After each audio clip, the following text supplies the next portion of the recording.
Senator Kovacic. Thank you, Acting Deputy President. The most concerning matter in relation to this bill is by far the prolific nature of children vaping. That should be the primary concern of all of us, of government, ensuring that our vulnerable children are not subjected to the addiction of nicotine at such a young age. And I'm not talking about teenage kids who are, no less of a concern. I'm talking about primary school-age children, children who are 10 and 11 years old. And the biggest factor in allowing children to vape and access vaping products is the proliferation of the black market. We already have a prolific illegal market of these substances, and that's because these bans don't work. Senator Shoebridge talked about looking at the evidence. Globally, the evidence clearly shows that the bans do not work. That is clear on every metric, on the scale of the black markets, the rates of vaping amongst children, the fact that the vast majority of adult vapers are using a vape acquired from the black market, not a prescription vape from their pharmacy, but a vape acquired from the black market. These are otherwise everyday law-abiding Australians accessing vapes on the black market. And Australia has been isolated in this approach. Quite simply, it is not an approach that we see anywhere else in the comparable world. And that's because it doesn't work. It's a good thing that the government has changed some of their policy in recognition of the fact that their former policy was not going to work at all. And perhaps they should have taken care and more time in the formation of the bill initially and not rushed it, as seems to be their general practice. But their solution that will now see community pharmacies turned into vape shops isn't a great deal better. And I don't think it's something that anybody wants to see. I don't want to see it. The Pharmacy Guild doesn't want to see it. Our local community pharmacies, I don't think they want to be selling and disposing of vapes. And I really don't think everyday Australians want to see that. But under this agreement between the government and the Greens, not only do pharmacies get to sell vapes, they get to be the avenue, the disposal network for vapes too. How is that going to work? So on the one hand, we go there for medical care, for treatment, for understanding around best practice, and they will be a disposal place for vapes. For those wanting to quit smoking by moving on to vapes as a smoking cessation tool, it is better to have those vapes available to them at the places that they typically buy cigarettes, surely, not at the pharmacy. The common sense solution would be to have them at the same place where they buy cigarettes so they can actually make that active choice. I won't buy that, I'll buy this. The Therapeutic Goods and Other Legislation Amendment Vaping Reform Bills looks to ban the importation, domestic manufacture, supply of vapes, of non-therapeutic disposable single-use vapes, while preserving patient access to therapeutic vapes for smoking cessation and the management of nicotine dependence where clinically appropriate. So the bill will mainly impact the sale and supply of non-nicotine vaping products. Vapes containing nicotine are already subject to restrictions under the Poisons Standard classification. However, the problem is that the vapes that are targeted at children are advertised as being nicotine-free and they have nicotine in them. This is despite a ban, further highlighting that the ban does not work. The bill makes two important changes which the Coalition supports. Firstly, it doesn't allow the sale of predatory and dangerous single-use disposable vaping products which are targeted to children and contain nicotine. And it creates one single framework under the TGA for the regulation of vaping products, regardless of their nicotine content. We have been clear from the get-go that our priority is to protect Australian children from the harms of vaping. And in line with that priority, we do not stand in the way of those measures. No one wants to see Australian children vaping. No one wants to see Australian children become addicted to vaping.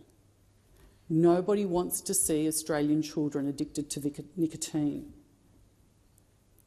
But kids are being targeted by a thriving and dangerous black market. Our primary focus in this area is preventing children from getting access to these products. We are focused on stamping out the organised crime-driven black market that is supplying these illegal vapes to children. Right now, it is illegal to buy a nicotine vape without a prescription. It has always been illegal to sell a vape to any child under 18, yet kids are still getting ready access to flavoured vapes in coloured packaging. And I have some stats here on it. So it is illegal. Despite it being illegal, the latest National Drug Strategy Household Survey found 1 in 10 Australians under 18 are vapers. This is a 4-fold increase since 2019. In Victoria alone, the black market for vapes has been valued at up to $500 million. And this is despite it being illegal. Australians, including children, are getting ready access to illegal vapes in every state and territory because the law is not being adequately or consistently enforced. It is clear that the current medical model is failing, with only around 10% of current vapers purchasing their product legally through prescriptions. The TGA has acknowledged that the medical model has not achieved its goals.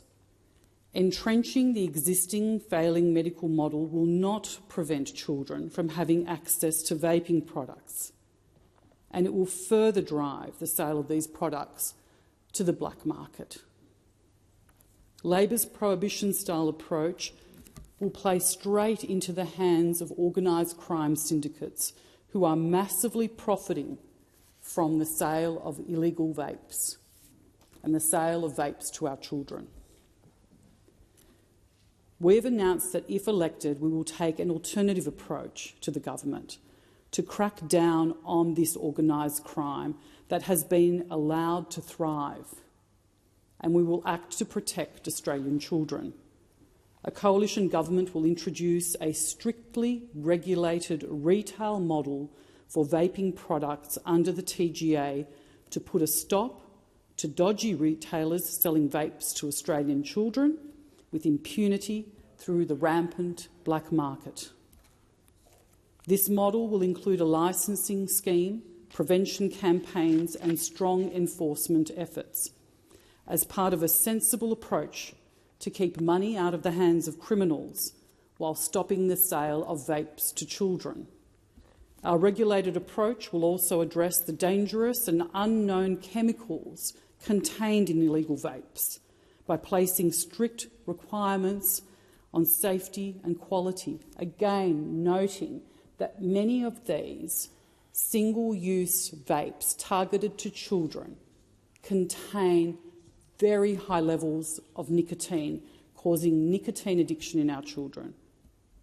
Bringing Australia in line with European countries, a regulated model is in the best interests of both public health outcomes and law enforcement. If we are really serious about protecting our children from vaping, then we have to be serious about enforcement.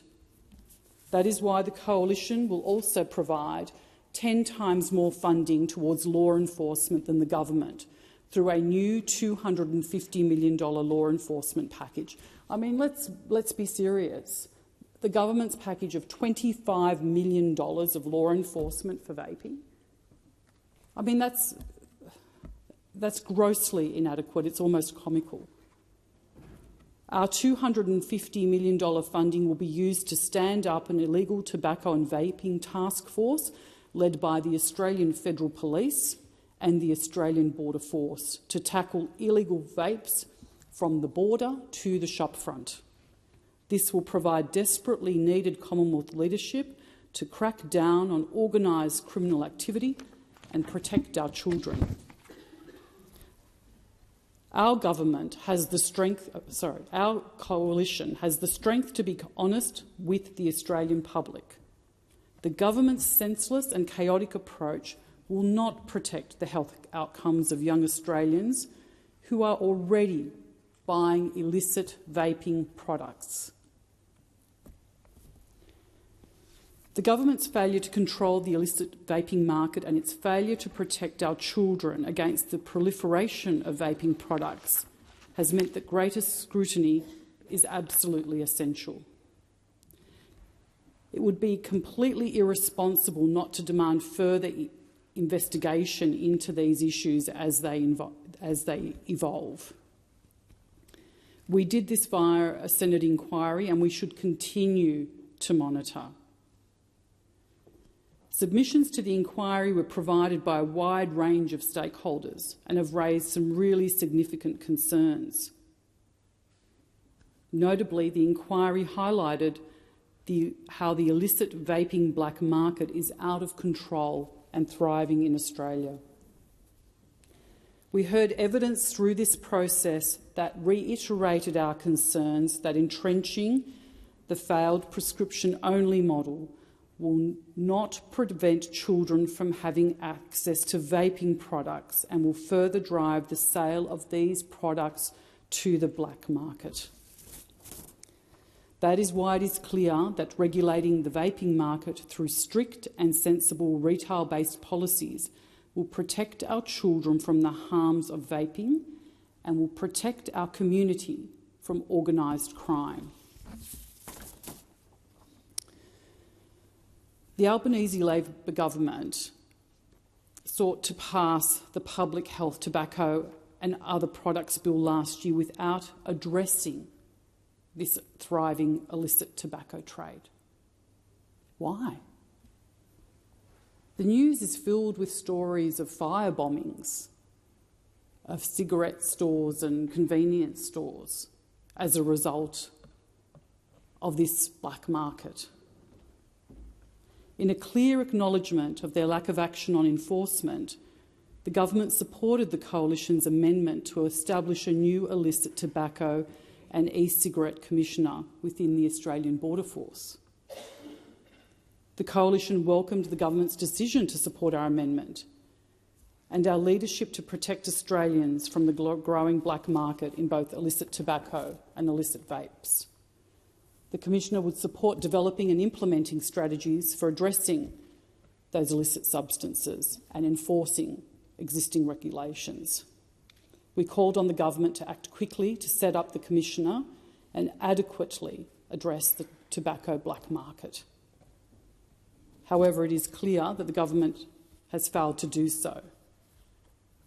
They must tell us whether any meaningful work, has been done to establish this critically important commissioner. I would like to finalise my comments with some quotes from the inquiry.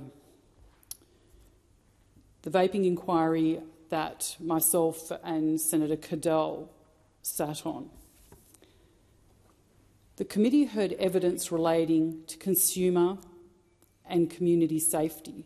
We heard that according to the Office of Impact Analysis, proposed reforms to the regulation of vapes analysis, the number of adult vapers who have a nicotine prescription for vapes is as low as 3%, indicating that as many as 97% of adult vapers are purchasing unregulated products. During my exchange with From the Fields Pharmaceutical, Mr David said, "You just need to look at the numbers. Today there are anywhere from 1.7 million adults who are vaping. Unfortunately, their access point has been through unregulated illegal products which are far more dangerous than regulated products." The Royal Australian College of General Practitioners stated, "Australia is the only country in the world to restrict access to nicotine vaping products on a prescription-only basis. Despite the Australian government being a global outlier, there has been a dramatic increase in youth vaping under this policy. Thank you, Senator.